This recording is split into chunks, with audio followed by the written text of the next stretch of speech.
3 power 81 plus 9 power 40.5 plus 27 power 27. இப்படி கேட்டா எப்படி நான் சால்வ் பண்றது?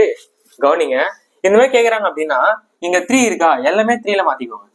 அதாவது 3 power 81 plus 9 எப்படி எழுதலாம், 3 ஸ்கொயர் எழுதலாமா? ஸோ 3 ஸ்கொயர் 40.5 plus 27 எப்படி எழுதலாம், 3 கியூப்னு எழுதலாமா? ஸோ 3 கியூப் இன்டூ 27 இருக்குமா?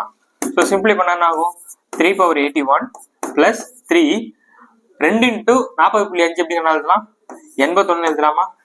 ஓகேவா? பிளஸ் 3 இன்டூ 27 எப்படி எழுதலாம், இங்கேயும் 81 தான். ஸோ எல்லாமே காமனா இருக்க பாருங்க. 3 power 81 3 power 81 இருந்துச்சுன்னா நம்ம 3 power 81 காமனா எடுக்கலாம். ஓகேவா?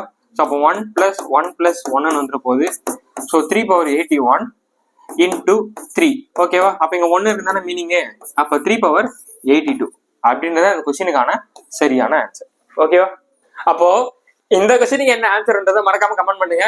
இந்த ட்ரிக் பிடிச்சிச்சுன்னா ஃபாலோ பண்ணிட்டு உங்க ஃப்ரெண்ட்ஸை ஷேர் பண்ணி விட்டுருங்க. அடுத்த ஒரு வீடியோ சந்திக்கிறேன். பாய்.